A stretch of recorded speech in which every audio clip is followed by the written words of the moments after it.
Hello, you beautiful lot. Welcome to today's episode of Purple Vision. Now, I have a bit of a story for you all, right? So, in Wellingborough, we have Wellingborough Civic Society, and I joined on with them last year after meeting Bob Townson, a gentleman who actually saved our number 2 Roundhouse. So the big engine shed that's on the other side of the railway, the big number 2 one. This gentleman asked the security guards if he could have a look. And the security guards let him have a look, but they also said, you don't get used to it, we're ripping it down soon. So good old Bob runs to the paper, and a load of process went by, and he managed to get the engine shed listed. So this is Civic Society doing their job. And most people say to me, well, there are so many application forms that go through conservatory extensions, driveway extensions, loft conversions, and there are some really important ones that kind of skip most of us. But the best way I know for you to be involved and knowing when these planning applications come through to do what I do and join on with the Civic Society. Now, quite a long time ago, there was supposed to be a relief road that kind of cut up through Morrison's and up Jackson's Lane car park. It was going to destroy a lot, and the Civic Society got in there and said and it would have destroyed our town. Now, Bovis, Vistry, whatever, whoever you are, really don't care anymore. They put in a plan for our railway station. So we've got Charles Henry Driver's side, it's beautiful, but on the back end there was going to be a whole new station front. And of course Bovis wanted to call it Stanton Cross. Can't have that, can we? So they pitted against it and said, no, you're not having that. You call it Stanton Cross Wellingborough, but you can't just call it Stanton Cross. So these are very, very important people, and they need new, fresh blood in there. We need more people to come join on with this Civic Society, because I'm afraid to say it, at the age of 36, I'm the youngest one in there. It's quite daunting, so they need new people. Anyway, Bob Townson is an absolute legend. And he had a talk the other night about Morris Motors. Now, up on the Leyland Trading estate, I usually go down on the corner of the Wellingborough curve and send a drone up, but this whole trading estate used to be Thomas Butlin's Iron Foundry, and they made bolts and fasteners and everything else, but also, more importantly, they made engine blocks and chassis for Morris Motors. I think it was the Austin. And Bob had been an employee there since a young lad in training and moving his way all the way up to the top. So at the Civic Society, he had a beautiful talk explaining it. It was on Thursday, March the 16th at the Victoria Centre. What Bob was explaining, and he gave me the great privilege of filming what he was doing. So he did his talk, and then there was a British Pathé film afterwards. So I've managed to record the lot, put it all together to bring you this epic video. So big shout out to Bob Townsend. Not only have you done a great service to our town, but you've also taught me so much about the Leyland Trading estate, Morris Motors. So enough yapping from me. Get to the Civic Society meetings, come join in on the fun, be in the know, and I'll leave you with this video. Epic.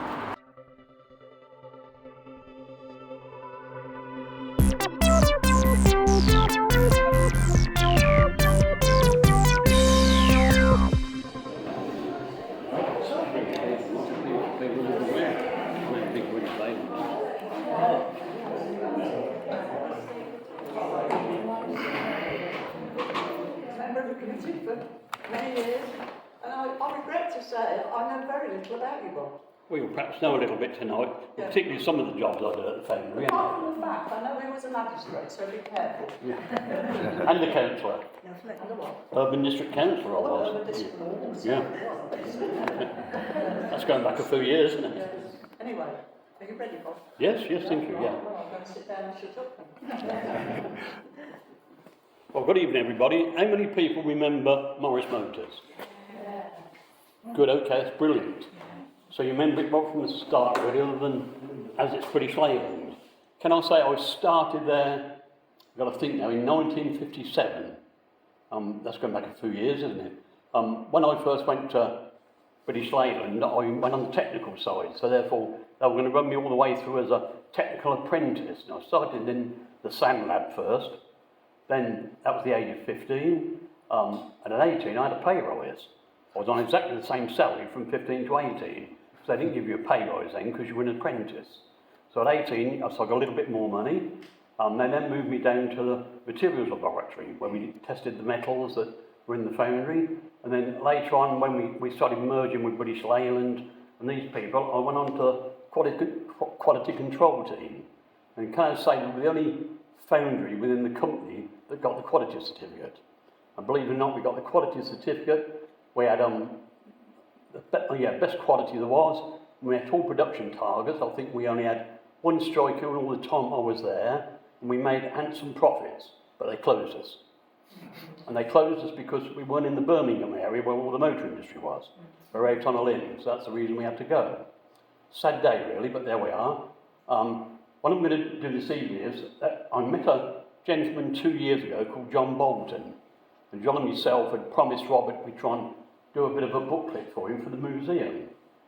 John, thankfully, after 2 years, I know it's been hard work, he finished this booklet about a couple of months ago, because he's sent some copies through to me on the website. So basically, you can download it, but it's in 4 parts. And the last one is a complete list of all the employees that used to work at British Leyland or Morris Motors. And if I tell you, at that peak point, there was 800 people worked there. So it's quite a big foundry. We had our own electrician shop, which worked a night shift and day shift. We had our own fitters who worked night shift and day shift. And these were skilled people because they trained on the machines that we used.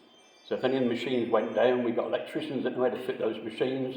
We got the fitters that could do it. We got people also greased all the conveyor belts. We got a complete team there. One thing we did have that most of the factories in the town didn't have, we had a full-time medical centre. 24 hours a day we had a medical centre with qualified nurses. I think in the daytime we had a staff nurse, and in the evenings, we also had a staff nurse. So we had 2 staff nurses down there, and we paid them good salaries so we could keep them. But believe you me, it was a dangerous place.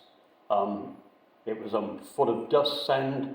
Can I tell you, when I went to get samples and walked across the yard, with all the stuff coming out the top of the cupolas, it dropped on the top of your head and burnt your head. So you've got all these hazards you've got to go through. You'll see when I go through these on a knockout, where they kind of pull boxes off of a conveyor belt, tip them up, and all the castings come out, and there's red hot iron and everything everywhere. So you can see it's a dangerous place. So you've got to be careful really when you're going around the foundry. So Martin, right now, rush on. Right, we call this a journey through time. Basically, why Morris Motors and why Wellingborough? Funny thing, isn't it? Because I said to you, we're out on a limb. Why did they suddenly pick Wellingborough? And why Morris Motors?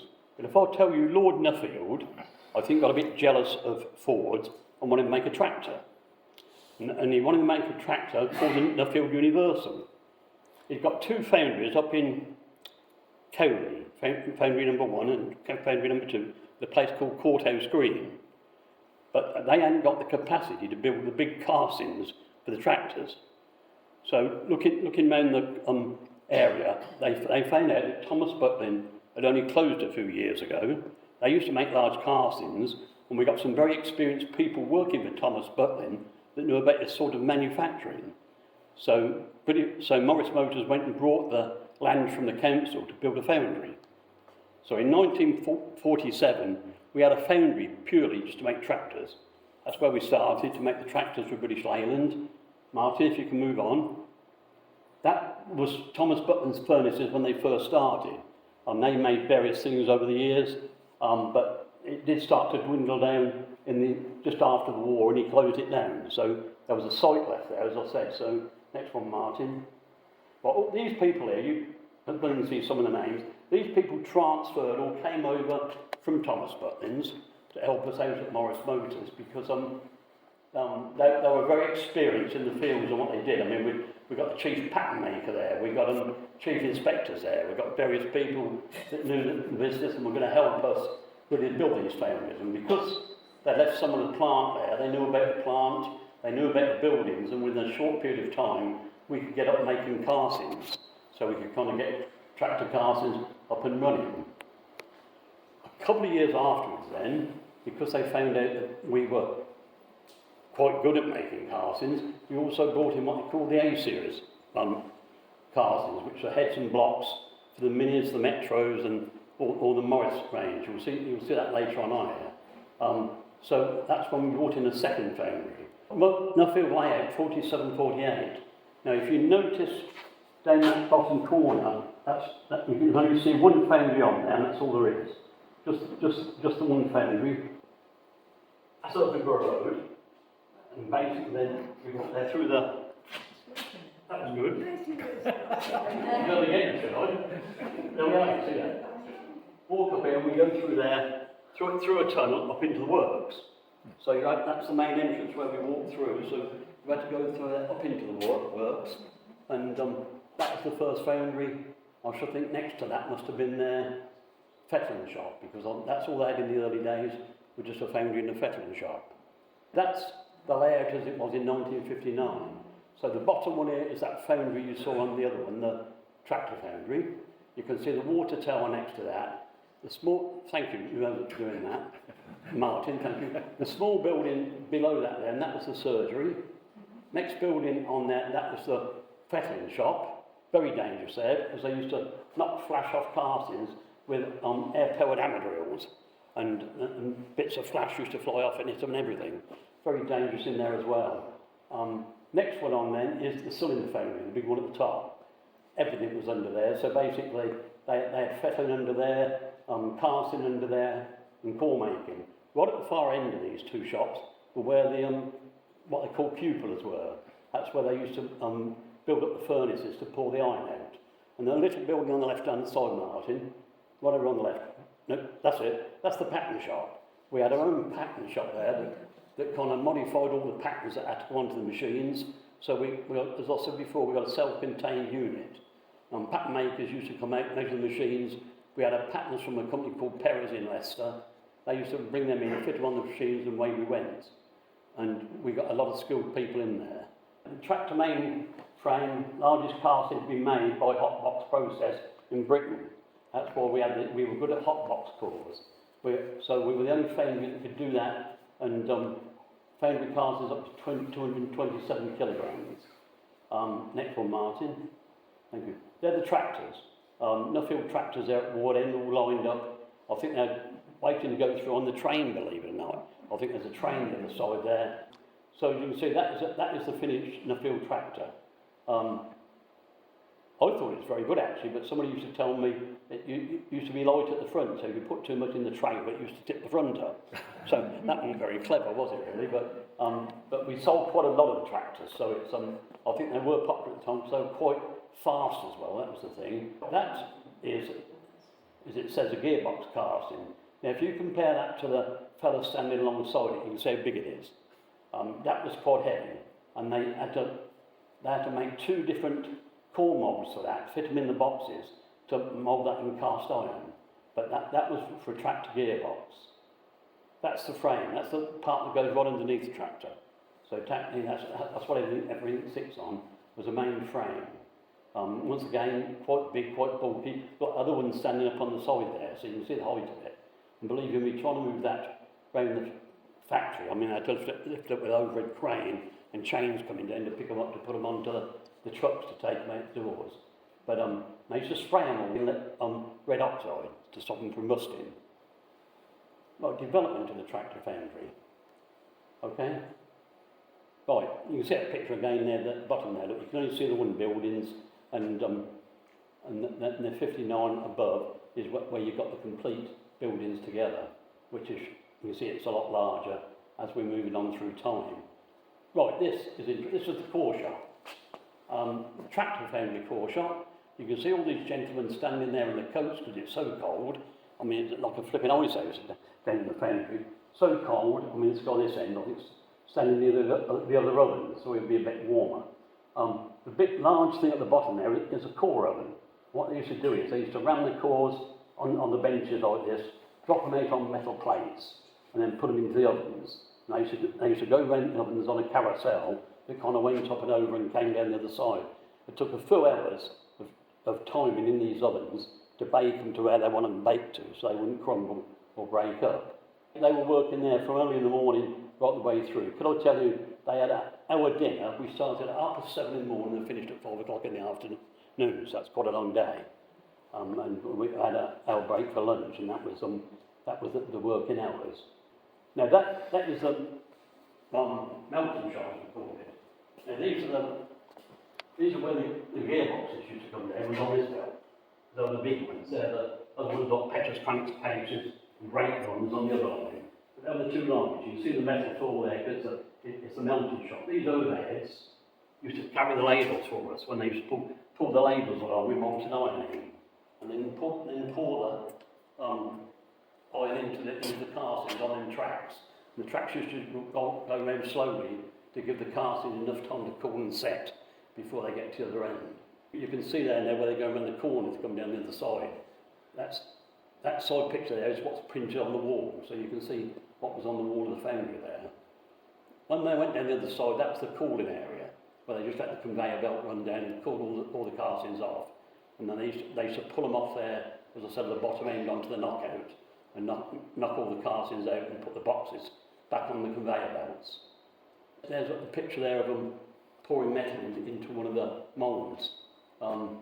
See the protective clothing they got? They got the big leather aprons and spats, they got boots, and I still know of 3 people that went to Stoke Mandeville because the iron came straight over into the boots. So in very dangerous areas, as I said. So you try to avoid ladles when you kind of went through that area. But unless you did go, you shouldn't be going through there anyhow. There's one, pouring the gearbox castings in Tractor Foundry. So they've got that picture of the way round. But they're quite big on these here. It's very big ladles there. 2 men having to operate those, as you can see. When you see the other foundry, you will see there's only one person operating the ladle because they're smaller ladles. Now there's a knockout. Look, if you see what's happening there, it's putting that box over, spun it round, and all the sand and the castings are coming out the bottom. When they come out the bottom, there's shakes, which was called a knockout. It shakes all the sand off, all the dust off, and that drops through a grid at the bottom, and they pull the old castings out and put them onto a large kind of skip thing and take them outside to keep them cool out there, so they can cool down themselves.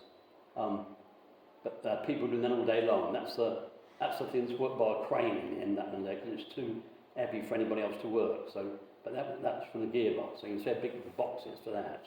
Remember I said about them air guns and that they use on the fettling shop? There's the people fettling. Quite dangerous there, because I say there are bits of metal that fly off. They can hit them. Quite a bit of injury can be caused in fettling shops. The worst thing I think they found in fettling shops is because of the guns going all the while, it used to shatter the joints in the fingers, and they used to suffer badly then with arthritis in latter years. So that was one of the hazards I think of that. Now, there's lined up castings now of the gearboxes and the back axles I think on there as well. So you see roughly how many there is standing alongside. We used to load these up in lorries. WG Eels was our big transporter from Doddington Road, and unfortunately, I think a little while after Morris Motors closed, WG Eels closed because they had most of our business. And but we used to take castings up to Bathgate in Scotland, and we used to move them by rail as well because we didn't have a siding. So we moved these about quite a lot, but we're the only ones, I said in the early days, making these castings. I think later on they made some somewhere else, but Wellingborough were the pioneers to start this. Now they are, as I said, the Tractor Foundry castings that were quite large castings. And if you can picture a tractor, you can see where they sit in the tractor. You wouldn't want those to fall on your toes, would you? Now there we are, look, there's a celebration that's at when they assembled the tractors. We made the frame and the gearbox for that, so because we made all the frames and gearbox for all the tractors, so you can see that's a thing for our celebration at Wellingborough as well. There's the last delivery of the castings by WG Eels. So there's one of his lorries and there's some of the castings going on there. Now I dare say that was on its way to Scotland, to Bathgate. Manufactured cylinder foundry. This was the biggest foundry we had. It was the last one to close down. Tractor Foundry closed down, I think, in the spring of '81, because there was no more tractor business about then. And the cylinder foundry survived till September of '81. That's when we all went, and that finished us all. Right, manufacture of engine heads and blocks for Morris Miners, Morris Sabres, Austin A30s, A35s, Austin's, Morris Minis and Metros. So we were the pioneers of the launch of the Metro heads and blocks for when they launched the Metros. So we made all the Metro engine heads and blocks at Wellingborough. Now this is what's called a hot box machine. This is doing the jacket for the cylinder block. If you see these here, there's 6 stations that run around there, and he takes the cores out, you can see them there on the side here, where we stack them all. When he shuts the boxes back up then, they close, the heat, because they're heating all along, sand fires into them, and when the sand fires into them, they'll rotate round until they get back round to them, then they're cured, then basically I'll open them up again and stack them up. And he could do quite a lot of those in a day. So you can see now why we did a lot of the castings for the A-series. We had 2 of those machines at Wellingborough, and one did heads and one did the block jackets. On these, every 4th one was what I used to call an E-series. We used to have A-series in the the Marines, Morris ones, used to have the E-series. So the bigger ones had the E-series, the small ones had the A-series. There's a water jacket core. The 4 little holes at the bottom, when you look at it, are where spark plugs go through. That's how they that's the core for the side of the water jacket. You can see the box open on the edge there, so you can see the shape of where his core's sat when he pulls them out. They're very fragile. You can easily break those if you're not careful, so you have to be very careful with those. But as I said, that went on the top of the block one when they put them into a final assembly. They sort of assemble them all together, you'll see later on, then drop them into the moulding, put the top on, and then they should go around and cast them. That's when they put the cores in the boxes, and then they have to scrape all the tops off to take all the surplus sand off the cores themselves. But the look of those, they're the bores for the 4 cylinders. This is the moulding machines. Sand comes in the top of those hoppers, and they sit in there, they pull the handles, and the sand shoots down onto into the boxes themselves, where they've got the moulds, and they're pulling them round now to, they're the empty ones that have been round to the melting shop where they pour the iron into them. So they're the final parts of the production, other than going into the melting shop. As I said, totally different kettle of fish there. That's they're pouring in them bushes on the top there are on the very top of the box that they have to pour into, and they got runners that go right the way down into the box to kind of form the engine that we have at the end of the day, and they have to pour them in there so they take the right channels, and they'll run down, make the shape of the engine, and they're finished, and they wheel it on to the next one. There's a gentleman on the other side there skimming any slag off the top of the ladles, so we don't get slag into there. You can see some of them down here that have been set and they're finished and they're moving on. But they're moving all the while, and we've got ladles moving backwards and forwards like rail tracks. They've got overheads, and another very dangerous area. Now look, this is the melting shop, as they call it. This is where we've got the cupolas up this end, where they pour iron out of, down them runners into the ladles. There's the tracks at the top where the ladles shoot along. That's the supervisor there. It looks as if he's just standing staring, doesn't it? Most supervisors did. And just making sure everything's working properly and the operations are okay. Now this side, this barrel-looking thing, that's what's called an electric furnace. It was the first one put into any of the foundries with Morris Motors. That's continually run on electric. Different to the cupolas. The cupolas basically were gas-fired, and we used to have one cupola in operation and one cupola empty that they used to knock all the sides out and rebuild the same day as the one was casting. So they used to rotate the cupolas themselves, that one was working, one wasn't working. On the electric furnaces, they ran 24 hours a day. That's just a receiver that receives the iron from the electric furnace above, that they pour into that.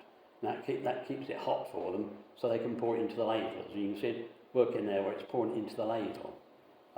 We have a gentleman then with a kind of wand thing that checks the temperatures of the iron and puts it in there, and they've got a chart at the side show them it's the right temperature before they pull round to pull the iron. But once again, you can see the boxes on the conveyor track running on there, where basically he'll wheel around and start pouring them out. Cylinder block fettling, now you can see a good example of a cylinder block just there. It's got that upside down there, fettling the sides. And as I said, there's flashes, well, just files everywhere, and you can catch them and cut them. You've got to be very careful on this. They're the cylinder heads. They go around on the conveyor belt. They've just finished the fettling process. They're now going around to be sprayed. They got the spraying booth down the bottom end there, and they'll spray them, and they'll go back through the booth to dry off, and basically then they're finished. They'll wait for them to dry, then they're stacked, ready to go away to, usually latter years it was Longbridge. In the early years it was Morris at Coley. So we went to Coley or Longbridge with these castings. That's what they were our main customers at that time. Is now testing the blocks. When we've made the blocks, to make sure there's no leaks anywhere, they have to put them through the test here. So they kind of fire pads on the top, pads on the side, pads in all the different crevices where you can see holes, and they fire air through them. One machine fires air, another one fires water. And what they do is then they see if there's any leaks. And if there's a leak, there's buttons up there that will come on and go red, and that one's a leaker, so they'll have to pull it out. So every casting that is made on the head and blocks went through testing like this. So it's, we were very good on this sort of thing to make sure everything was all right. And yeah, and if we pulled any out of scrap, we used to have to cut some of them up. Used to come down to us in the lab so we could have a look at them to see what was the matter with them. So we could tell whether it was a fault in the metal, whether we could got gases in the metal or what happened with it. Right, there's an A-series head, as they call it. It's you can see where the 4 holes in the top where the cylinders go through. It's got MOWOG on the side and a little diamond with a W in. Now that stands for Wellingborough. So if you see any castings on, yeah, I can safely say, on any people that still got Morris Thousands about, A35s about, or any of those, and you can actually get them to lift the bonnet up. If you look down on the side and you've got a W in the triangle, you know that was made at Wellingborough. So therefore you can say that was one of ours. I found out there's a young lady lives down the bottom of Doddington Road, who's got a Morris Thousand, and she's got a W on the side of the block of her car. So we've still got one in Wellingborough that's got one of Wellingborough's blocks in it. Right, Morris Minor. There we are. That's quite a few miles, isn't it? And that was only the minor, because the Morris Thousand came out after that. It's so that was some achievement. That was a good motor in those days. It was they were very reliable. I think the trouble is they used to rust a bit, but they were very good runners, good engines. And our engines in these was an established engine. It went in most of our vehicles for years. There's the 1 million celebration, so it's that gives you an example on the side there of a complete track of all the with the flames coming out the top of the mouldings. It's that's what it used to be like when you went down there. Lovely in the winter when it was dark as well. You just see all the lights on the top of the boxes. But I was also very dangerous. A-series engine, like you saw the other one. I brought the other one up before close. It's an example there. Look at the W in the diamond. On the side, on the side there. That's situated down there, so you can see where that is. If you look at an engine now, for some of you who are not familiar, you can see the shape of the engine now, and where you won't see the pistons, but you'll see a head on it. But that's where your pistons used to come up in the engines. That's one of the old A-series blocks. A bit rusty because I think they pulled that out from somewhere to just take a photograph of it. Once again, you see the W in the middle of that diamond on that one. So that was one that was manufactured at Wellingborough. This end piece is where the thermostat went into. So it's you can see some sort of resemblance down the shape of these things that come. But incredible really, because these all started from sand. So every casting that we make starts from sand. You have the core sand, you have the moulding sand, and everything's sand. And then at the end of the day, you come out with a set piece of iron like this. Yeah, I think that was one just exhibit on the casting themselves. So a cast iron plate issued to the works on closure. Everybody at the foundry, when it closed, they did this on the last moulds in the cylinder foundry. And if there were 700 people left there, then they did 700, and 50 of them, something like that. But everybody had one of these, so they could pick them up when they left the foundry to kind of, as a kind of farewell thing. And if you look in the bottom corner there, you'll see a date. So basically, they'll know that therefore when that was finished. Okay. We've got some of those in the museum. Yes, yeah, I've got one of those. They also did some ashtrays as well. That electric furnace I showed you, when they took the first metal out of that, they did an ashtray. And it says on there, first iron out of the electric furnace. I've got one of those at home. They did various things on different dates in history. Now that's a final picture I took of they took of a nice shot there of the foundry. I don't know what year that was, but it just shows you the sidings. And we used to have about 10 wagons in nearly every day because they had coke, lime, pig iron, and used to bring up even scrap steel. They used to bring a lot of the stuff in by wagons as well because it used to be shunted down from the marshalling yards at Wellingborough down to where we used to have our own loco that used to shunt it into the works. Another thing we had as well is what people perhaps wonder, well, we used to have a blacksmith shop, very skilled blacksmith. So any chisels we needed or any crowbars, the blacksmith used to make, and they were pretty good. I mean, I'm still got a great big crowbar at home from Morris Motors. So I'm only chipped one end off over all these years. So that's pretty good. But no, they were very skilled people down there.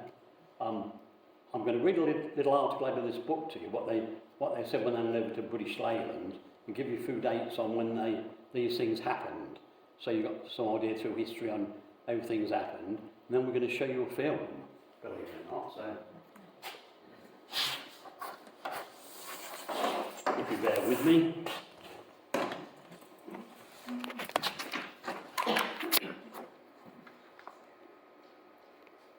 Right, Morris Motors, in actual fact, when that Jaguar joined them and Austin, we became the British Motor Holdings Limited, well, British Motor Corporation, BMC. You all know BMC. Then we bought out another load of factories that weren't car factories. You can see this plan if you like afterwards to see what they were. We became then the British Motor Holdings. And that was in 1965. On a wing on the other side was the Leyland Motor Corporation. They were the kind of roots group and people like that came through. They were Triumph, Rovers, and all those. They weren't with us for a start. We all then merged together in 1968. That's when the whole of the group joined under British Leyland. There was a gentleman the government put in place called Lord Ryder. I don't know whether you heard of Lord Ryder, but he was put in by the government to sort out the motor industry. Because, as you know, there were tremendous strikes at Longbridge. I mean, I used to work 3 days a week from Wellingborough sometimes, but it's only because Longbridge were on strike. So they're the people that used to put the rest of the country on strike, and he sent Lord Ryder in to sort everything out. He did quite a good job then, in actual fact, I'll say that, but at the end of the day, we went, but Longbridge were left, and a foundry called Tipton, called Beans Industries. And I'll tell you a little tale now that I thought stuck my knife in at the end. I was one of the technical people left at the end, working in work study. And the foundry manager at the time phoned me up to say, we've got a job for you, he said, at Beans Foundries. I never knew where Beans Foundries was, and I suddenly realised it was at Wolverhampton, at Tipton. So I drove up to have a word with them up there, and found out I was still going to be on the same salary as I was in Wellingborough, after travelling all that distance. So I've still got to pay for a week's lodgings, then come back at the weekend. And what I've got to do really was to put in our quality systems out of Wellingborough, and because I worked in work study at the end, was put in our times on the machines, because our machines were going to Tipton. And the personnel manager tipped me off and said, you're going to be here 3 years and they'll get rid of you, make you redundant, which had done them all. So I never took the job on. That was naughty of me, wasn't it? But that's the way they used to think in those days, I'm afraid, at the end. I'll read you this article in here, because this is quite good, and you'll understand a little bit about Wellingborough. It says, Wellingborough Foundry. It's situated on 8.5 hectares, 21 acres site, on the outskirts of the town of Wellingborough, Northamptonshire. The plant, which is adjacent to the main railway line, in which it has its own sidings, has a capacity of 30,000 tonnes of iron castings per annum, and employs 750 people. Now 50 less than when I started, when he wrote this. This foundry specialises in the production of cylinder blocks, head castings for the Mini, 1100, the 1300 range of Austin and Morris vehicles, and also produces cylinder heads for large petrol and diesel engines and many of the castings for Nuffield Universal Tractor. Production facilities include automatic mass production units and semi-mechanised equipment which is used where smaller quantities of special items are required. In the cylinder foundry, metal is melted electrically in two 6-ton capacity mains frequency furnaces which operate 24 hours a day. These furnaces in which the molten cast iron can be held while in temperature and composition are correct to supply of 10-ton capacity both metal receiver. This provides an entirely consistent supply of metal at the pouring stations to which the moulds are taken, continually by conveyor. Metal is also melted in cupola furnaces which are served by a covered stockyard and a mechanical charging plant. The moulds and cores for the cylinder blocks are made on the automatic bit machines, and various processes of manufacture are linked so that these complex and intricate castings can be produced at a rate of 3 a minute. So they're making these at 3 a minute. So you can see the speeds they're going.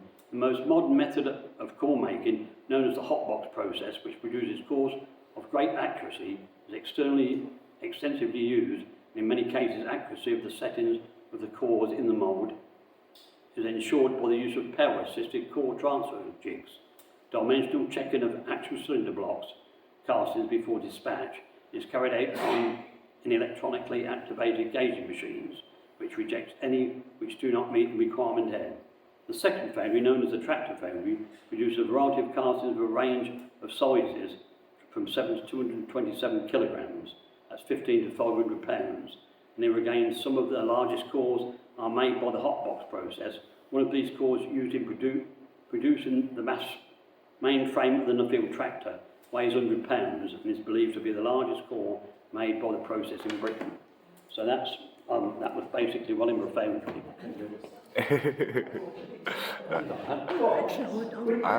The sand that's used, is that recycled or is that just discarded? No,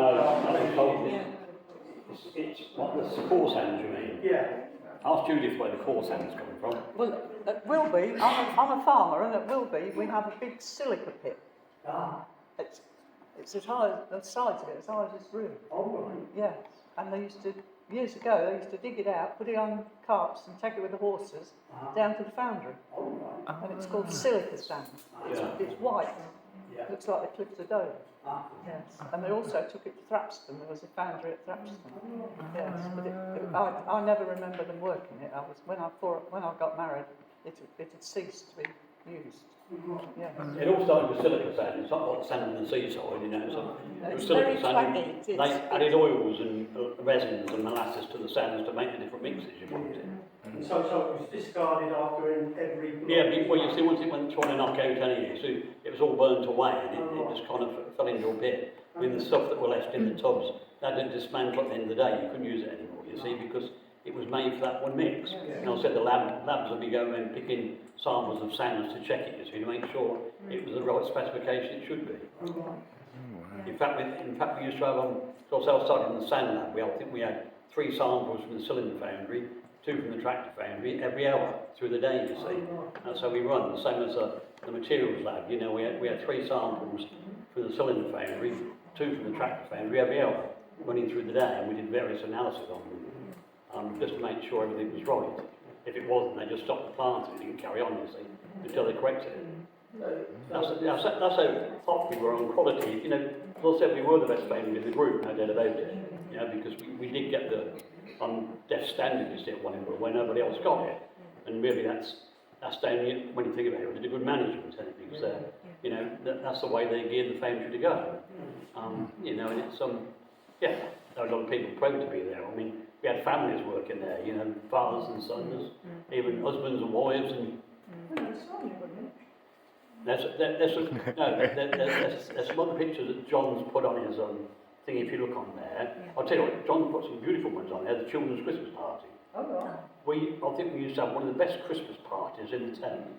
right. It was, we used to have it down there on Clubhouse, down the embankment where Wellingborough School brought it afterwards. But they used to have it down there for a start. It got too big, that I think they went to John Lee's school. Oh, right. But when I went to John Lee's school, an enormous number of children went there. And can I tell you, they were the best presents children, the kids had for Christmas. They weren't cheap omens, I'll tell you. Pretty good presents. So whoever run that was brilliant. Yeah, absolutely. I was a Morris Motors child. My dad worked in the pattern shop Oh, for really? 18 years, and he was very, very proud to work there. Yeah. And in actual fact, I think, from my sort of perspective, being a Morris Motors child, the company looked after the whole family. My dad used to pay in a small amount a week towards the Christmas party. That's right, yeah. Which was The fabulous. social club, yeah, you Social paid money for club. that, yeah. We had use of the clubhouse down the embankment. We had a summer fair with egg and spoon race and the police dogs and all that in the summertime. And there was another scheme where we could have orange juice, vitamins, and I know there was a payment when my little sister and brother were born, some family payments. So yeah, it was a really I'll tell you, good place. tell you what I did do was absolutely fabulous. I'm not going to tell you this. I think it was the October of every year, we used to have a bonus. Yes. And this bonus had been collected from all the sales of the vehicle, Yeah. you see. Yeah. And so much were given out to employees. I Yeah. think it was October, November time. It come handy for Christmas. Yeah. I tell you, really good for Christmas. It was You've got to lovely. put your money to one side, then your Christmas Yeah. dinner and everything paid Yeah. for. And that's from these bonuses. Yeah. And I'll tell you what else they did. Alan Burgess, this was, they used to run some super trips. We went to, what's it called, the Empire Stadium at Wembley, Yes. in the 60s to see all the old rock and roll stars. Yeah. They used to have a show every year, Yeah. you know, Clifford and Billy Fury and all of them. And, Yeah. used to have a busload go there. I think we went about 3 years on the trial. And you were absolutely right about the Christmas presents. One year I had a massive great sewing box full Yeah, of they sewing weren't cheap stuff. toys, were Lovely. they? They really, you know, Lovely. no, they were good. It was a family Happy firm. days. They really looked Happy after days. it. Yeah. Yeah. Anybody else? No? Oh, well, that was fantastic, wasn't it? Absolutely. Oh, it made me sweat. Oh, But all the heat coming off the... The other thing I think that comes through from that is you should watch the guys doing it. You know, health and safety. No. Headsets of any sort and all that. I mean, no earplugs. yeah, you know, no ear defenders of any Oh, sort. health and safety didn't exist. Even the guy moving the ladle, it was still pouring out of the spout, and he hasn't got no gauntlets or nothing. Yeah. Do you think they'd ever set one up themselves? What work to do all what they did? They were dedicated down there. I'll tell you how dedicated they were. When we found out the second venue was closed in towards the end of the year, we even had people working overtime at night to get the heads and blocks ready for the metro launch for Europe. And all they did was made all those and stuck them in the tractor foundry where they closed down. But that's how good the workforce was and how much they thought of the company. You know, it kind of worked to the last hour just to kind of get that done for them. No, super place. As I said, I've been there 24 years, so it's Stuck it out. no, really You good. liked it? No, You I loved enjoyed it. Yeah, You enjoyed it? I mean, when I went into quality control, I was totally in charge of all the calibration of all the machines there. That was brilliant, you know. But you'd be surprised how many measuring machines we got in that foundry. I was on the go every day of the week, you know, for a year. You know, it's sorting out, get them listed, get them calibrated. It's, yeah. Oh no, it was a great place. When I left there, I thought, what am I going to do now? Because I worked in a foundry for all these years. What did you do? Well, I got a job at Burnham in a company that made, believe it or not, motor parts. They contacted, distributed heads, rotor arms, and all that. And I thought, oh, this is up my street, this is cars. And of course, because of my experience in quality control, I gradually took on quality manager there. But yeah, it's so that has shown me well for life with the quality side. I think otherwise, if it had not been an ordinary work, I wouldn't know what I'd have done. But people found jobs, you know. Yes. So, you know, some of the skilled ones went to other But families. the crime. Oh, God, yeah. I'll tell you the biggest disaster. We had a gentleman down there, been there for years. And I think for what our paying us with redundancy, it was pretty good bed with the companies. He died 2 days before it closed. Oh, no. Oh, God. Very sad that was. Yes. But you see, unfortunately, you know, redundancy and all this is paid to him, you know, his wife didn't right there, so very sad that was. It's Oh, well, we've learned a lot tonight. Yeah.